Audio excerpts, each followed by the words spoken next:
Good day everyone. And ituturo ko sa inyo kung paano mag-fill up ng street chart sa Sun Site Reduction Table. Meron tayong ditong 5 table, ang data, time, dec, GHA and LHA, altitude, and pub 249. Magsimula tayo sa unang table. Ang data table, ito ang mga given natin. Ang site reduction natin ay ang ating sun, ito ang ating latitude and ang longitude position. Kaya given na yan. Next, ang time. Gagamitin natin yung time ng ating laboratory nung Tuesday, which is February 24, 2026. Dito sa radio and watch, wala na tayong ilalagay dito. Dahil itong value na to, kinukuha natin to sa VHF radio. Pero since wala naman tayong radio, leave it blank na lang. Next naman, ang local time natin, which is 1:30 PM or 30:30 hours. Then, ang zone time ng ating longitude position, 121 degrees divided by 15 degrees is equals to 8 hours. Naging negative ito dahil lahat ng east position, negative ang zone time, while sa west ay positive. Next, para makuha ang ating GMT, i-apply na natin itong zone time sa ating local time. 13:30 hours minus 8 hours is equals to 5:30 hours. Then, bring down na lang itong February 24, 2026 dahil wala naman tayong binarrow na time. Next naman sa third table na declination, GHA and LHA. Dito sa ating GHA hours, kukunin na natin itong value na to sa ating nautical almanac. Hanapin muna natin ang ating table sa February 24, 2026. February 24. Ang gagamitin nating table, yung may sun. Ito ang ating sun. Then, once na nakita mo na ang February 24, 2026 na table, hanapin mo naman ang ating hours. Ito ang ating hours, 5. Then, ito ang mga corresponding value ng GHA natin and ang declination. GHA natin, 251 degrees, 41.9 minutes. And ang ating declination ay 9 degrees, 27.7 minutes south. Dito, nakalagay dito negative, which indicates na south. Pero sa mga lumang books na ginagamit natin, katulad sa lab, ay nakalagay na S. Parehas lang naman din. Then, ang ating D, which is nasa baba ng table, ay negative 0.9. Ito yon, negative 0.9. Usually, wala nang nakalagay na negative.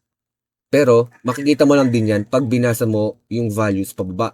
Makikita mo na decrease yung mga values, kaya negative ang iyong ilalagay. Next naman sa ating increments. Para makuha natin ito, pupunta tayo sa likod ng ating nautical almanac. Then, hanapin natin yung minutes natin, which is 30 minutes. Ito yan. Then, hanapin natin ang ating 30 minutes. 30 minutes. Yan. Pero since wala tayong seconds, ang gagamitin natin ay itong 0. Yan. 0, 7 degrees, and 30 minutes. Ito yan. 7, 30 minutes. I-add natin yan dahil pag binasa mo ang values pababa, nag-i-increase ang mga values. Kaya, addition. Then, para makuha ang GHA, i-apply na natin itong increment sa ating GHAR. 251 degrees, 41.9 minutes, plus 7 degrees, 30 minutes is equals to 259 degrees, 11.9 minutes. Then, ang ating given na assumed longitude, 121 degrees east. Next, para makuha ang LHA, i-add natin ang assumed longitude sa ating GHA. Bakit natin in-add? In-add natin dahil ang position natin ay nasa east. Pag east ang ating position, para mahanap ang LHA, i-add natin ang GHA sa ating longitude. Pag nasa west naman ang ating longitude, i-minus natin ito sa GHA. 259 degrees plus 121 is equals to 380 degrees. Pero dahil logpas ito ng 360, mag-minus tayo ng 360. Bale, 380 degrees minus 360 degrees is equals to 20 degrees. Then, bring down na lang ng minutes, which is 11.9 minutes. Next naman, sa ating declination, ito yung value natin kanina, nakatabi ng GHA. Next, ang ating decorrection. Makikita natin itong D-correction na to sa ating increments and correction table rin. Katabi ito ng ating D plus or minus, negative 0.9. Hanapin natin yung 0.9 dito. Ito ang ating 0.9, then ang katabi niya ay yung 0.5. Ito ang ating value, 0.5. Pero since negative ang ating D plus minus, negative na rin ang ating D correction. Para mahanap ang ating true declination, i-apply na natin itong dalawa sa ating declination hours. 27.7 minutes minus 0.9 minutes minus 0.5 minutes is equals to 26.3 minutes. Next sa ating fourth table, which is altitude. Itong 58 degrees and 42 minutes, ito ay ating sextant altitude during 1:30 p.m. Ito yung altitude ng ating sun nung oras na iyon. Next naman ang ating index correction, which is negative 6.4 minutes. Ito yung index correction sa ating sextant. Then, ang height of eye, which is 30 meters. Ito yung given. Para mahanap natin ang corresponding value ng dip based sa ating height of eye, pupunta tayo sa altitude correction tables ng ating latitude.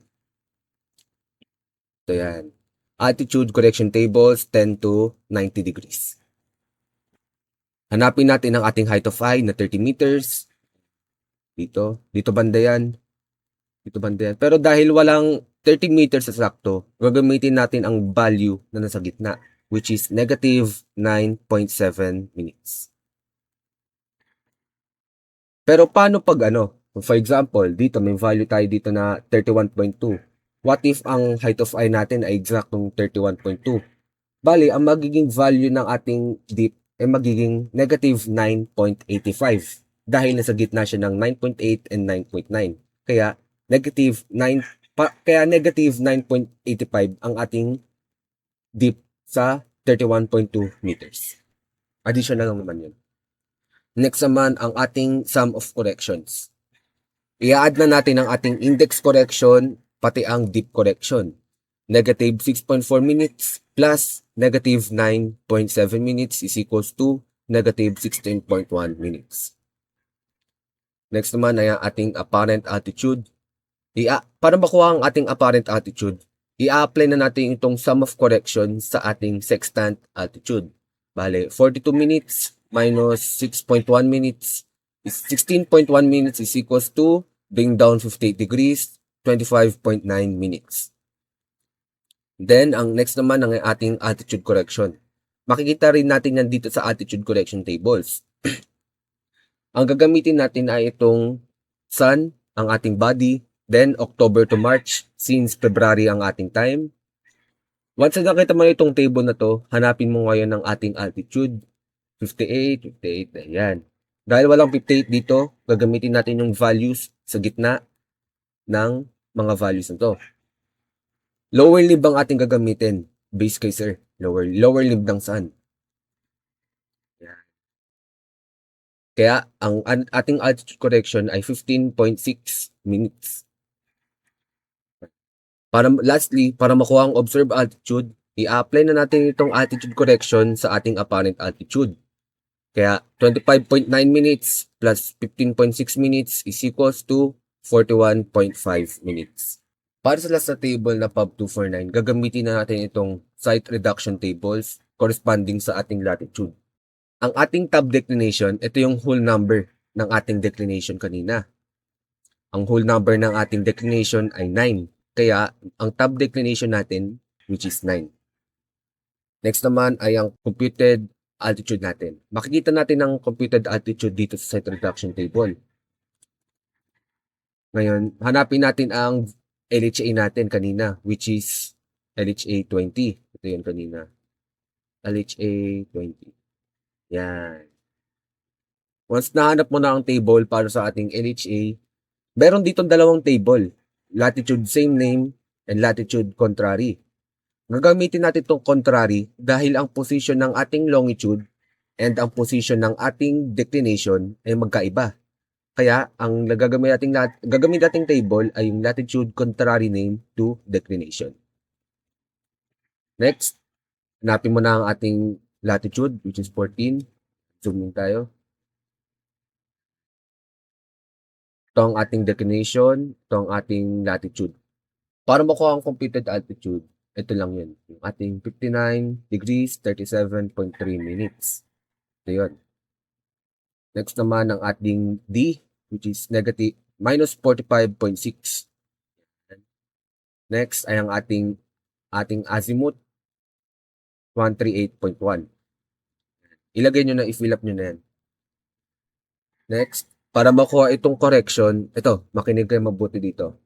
Gagamitin natin ang interpolation table sa unahan na page. Bago tayo magsimula, hanapin nyo muna yung table na mayroong 26.3 na declination difference. Nga pala, ang declination difference, ito ang difference ng declination natin sa tabulated declination. Essentially, ay na rin yung minutes natin, which is 26.3 minutes. Dito na, to continue ang ating correction, hanapin natin ang ating 26.3. Yun. Yan, 26.3. Ito ang ating gagamitin na table. Paano ko to nakuha itong negative 17.5? Ito yon. Gagamitin natin ang tens place ng ating D, which is 40. 40, ito yon. Then, i-align natin sa ating 26.3. Ito ang ating value, 17.5. Naging negative yan. Naging negative ito dahil ang ating D ay negative rin. Kaya ang values nating dalawa ay magiging negative. Next naman, para makuha itong 2.5, gagamitin natin yung ones and ating decimal, which is 5.6. Unahin muna natin ang ating units na 5.